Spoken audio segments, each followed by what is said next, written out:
Hi, I'm Ty, and today I want to talk to you about a parenting style that's been proven to raise confident, happy, resilient children. Now, that parenting style is respectful parenting, and it's really a controversial subject, so I just want to start off by saying that this is in no way meant to put you down or make you feel bad about what you are not doing with your child. It's simply just to inform you and give you more information and make you more aware of what's out there and what the research is saying. So that you can be better equipped as a parent if you're interested in that. I'm going to be going over this pretty quickly. I'm going to try and keep it short and sweet, but there is more extensive information on my website, growminds.com, and there's also more examples there. You can also reach out to me with any questions or feedback that you may have on this platform or on my website as well. So I have some notes here, and if you see me look down, that's what I'm looking at, okay? Because I don't want to go off on a tangent here. So first we're going to talk about what respectful parenting is. So for me, the easiest way to explain respectful parenting is to just simply say it is treating your child the way that you want to be treated and recognizing and understanding that they're an individual with their own desires and personality and accommodating that within limits, of course. Next, I want to talk about why respectful parenting. So what does the research show, right? The research shows that children who are raised this way are typically more genuinely happy, more self-assured, more resilient, and more capable of dealing with things in life, challenges and things of that nature, which we all face, right? And I mean, to be honest, that's like every parent's dream, to set their child up to make sure that they can handle life and actually have a fruitful life as well. So next we're going to talk about how you can start respectful parenting, implementing it in your own life. And this, just like anything else, is no black and white. There's always a gray area.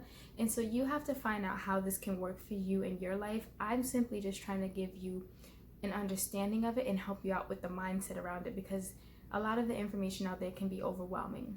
So how can you start implementing respectful parenting in your life? 4 key concepts for me that kind of gets me into the mindset of respectful parenting is 1, putting myself in my child's shoes. So that's being empathetic, right? Like wondering, okay, what could they be feeling? Which I'm going to talk about a little bit later.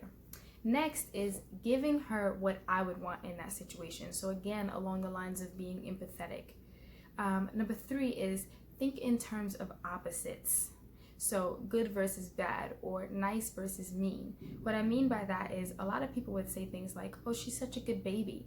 And it was starting to bother me. And so I asked somebody one time, like, well, what do you mean by that? What do you mean she's a good baby? Are there any bad babies? And so they were like, well, I said she's a good baby because she doesn't cry. And so I was like, well, if she did cry, does that mean she's a bad baby? And they didn't really have an answer. They were like, well, no, but and I'm like, no, I don't know what you mean. So think of terms in opposites. So try and be careful of like labeling your child. And if you are labeling them, think about what the opposite of that may be. So another example would be like nice versus mean. Jaya used to like pull at our face or grab at our hair because she's still learning how much force she needs to use her hands like to grab things with and touch things with. And we would say things like nice, nice, be nice, trying to teach her to not be so rough, right? But the opposite of nice is mean, and she wasn't being mean, and so what were we really implying? That she was being mean. And so she wasn't, she was just being a little bit rough. So the opposite of rough is gentle. So instead we would say like, okay, be gentle, because that's what was really going on. She just didn't know. Next, I want to talk about being genuine and not generic. And that's something for me that's really, really like one of the biggest points for me, because I feel like a lot of times sayings like, wow, good job, is really, really generic, and I hate hearing them because it shows absolutely no effort. It takes no effort to say that. You can say that without even looking at what your child did or acknowledging it, really. And you can say that about so many different things. Whereas if you're more genuine, you would have to speak to what they actually did. So if your child, for example, drew you a picture, instead of saying like, oh wow, good job, you drew me a picture, that's so nice, you could say something like what they did in the picture. So like, oh, I noticed there that you made the sky pink. That's creative. Or, you drew me with a bun in my hair. How detailed of you. Something like that, right? Like, speak to what it is that they actually did. And that's just an example. We don't deal with that right now with Jaya, but speak more to what you know that they put their time into, because that makes it less about you and more about them. It makes it less about them seeking your approval, which will then turn into seeking other people's approval, which is something that we call people pleasing. And it would make them seek it in themselves, meaning like they would just do things for themselves, for their own feelings of fulfillment, rather than getting that from external sources, which is something we could all use help with. So next I want to talk about asking yourself intentional questions. And that's something, again, that for me is really crucial in the whole mindset of respectful parenting, because again, like I said, the research can be kind of overwhelming. And so it's always easier for me to just remember or remind myself what kind of mother I want to be, and in turn ask myself questions that will remind me of that. So one of the first questions that I usually always ask, which is what I said I was going to talk about later, is what could she be feeling right now in this moment? Again, putting myself in her shoes. Next is, what am I teaching her about life, about herself right now, about relationships, about how she should treat people, about how people should treat her, right? They're learning so much from us. They're like a sponge. So we want to be mindful of what we could be teaching them in a moment about the world, in their space around them, because research again shows that we grow up really, really with the consciousness of what our parents had. And if we don't go past that, then we don't go past that. So next would be, am I giving her my best? Am I giving her my best right now? Is this the best that I can be? A lot of times we get mad, we get frustrated, and that's to be understood. It's a challenging situation. We are often in challenging situations as parents, but you want to always be checking to make sure, like, is this in line with my principles and the standard that I set for myself to be a parent, or the kind of parent that I want to be. So those are some really like intentional questions that I like to ask myself, and I probably ask myself those questions multiple times in a day given different situations. So next I want to go over some do's and don'ts. And again, this is not meant to be like some rigid list. It's just concepts and ideas and things for you to start getting into. Again, like I said, there's more information on my website at growminds.com, and these are just some basic information about it.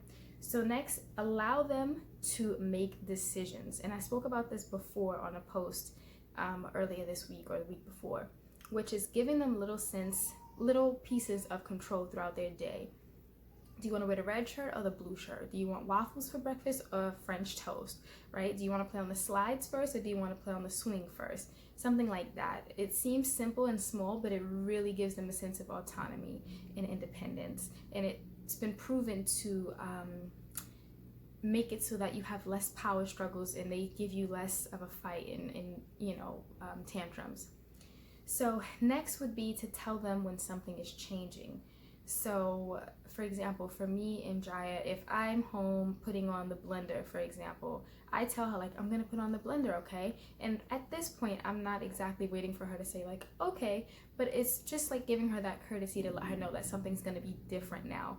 I'll tell her like, okay, we're gonna put away your toys now, okay? Or it's time to take a bath now, okay? Or we're gonna go to bed now, and I'm always just like constantly checking in with her.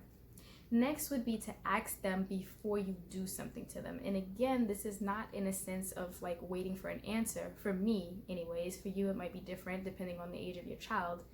But I would say something like, I'm gonna wipe your face now, okay? Or I'm gonna change your diaper now, okay? Next would be let them express their big emotions. So that's really just like not making them feel bad about feeling a certain way, or making them feel bad about tantrums or crying. That's a way for them to express themselves, and often they just really don't know how to. And to be quite honest, we as adults also have tantrums and have trouble expressing ourselves. So again, go back to putting yourself in their shoes and asking yourself, what could they be dealing with? What could make her or him be feeling the need to act this way? What are they feeling? And how can I help? What do they need from me? What can I give them right now in this situation to comfort them? Because to me, that is your job as a parent. Next would be to be empathetic, which is what we spoke about before.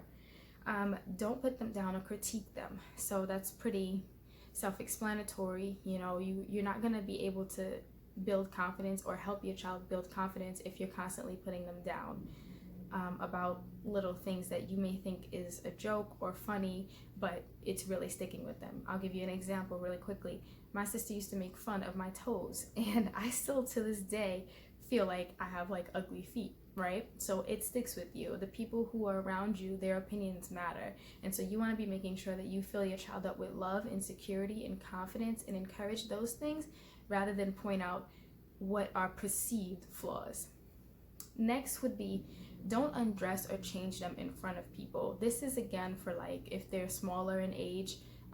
Nobody likes, I can't say nobody because there are people who like, undressing in front of others, but that's not something that we want to do to our child. It's not respectful, and we're not showing them that we respect their body. And it's also confusing when you try to teach them like, okay, don't show this person your private parts, or don't show people your private parts. These are your privates, but then yet you're undressing them and changing them in front of like different family members and things like that. Personally, we don't let anyone change Jaya. No one has changed her since she's been born, and no one else will, because you just never know, right? You just never know. I'm not even gonna go there. Next would be, don't make them go to or hug or say hi to someone. So what I mean by that is that's disrespecting their personal space. And you don't want to start to make them think that it's okay for someone else to force them to do something with their body. That could later on lead to issues with feeling pressured into sex or drugs and things of that nature. It's their body, it's their space. And I know that some people may say, well, that's rude, but that happens a lot with family members. Like, go give your auntie a hug or a kiss. The truth is if you want them to do that behavior, the best way is to mimic that, is to do that behavior yourself so they can mimic it, right? When you go in and you see people, you go and give them a hug, and eventually they may probably want to do that, but you should never force your child to do that, because that's not being rude to the person, that's being rude to your child, and you're putting that person above your child's feelings. Next and last would be, like, don't snatch things from them. It's just rude, period. Just like ask them like, can I have this please, or I'm gonna take this from you, okay? But don't just like snatch something just because you're bigger than them and you can. So those were just some basic points, like I said, things for you to think about. This was not meant in any way to be like super extensive, and I hope that I didn't overwhelm you. I just wanted to share some points with you and bring awareness, I suppose, to ways of respectful parenting, and hopefully make it a little bit easier for more people to jump on board with it. So thank you so much for watching, if you did watch to the end, and I'll see you soon.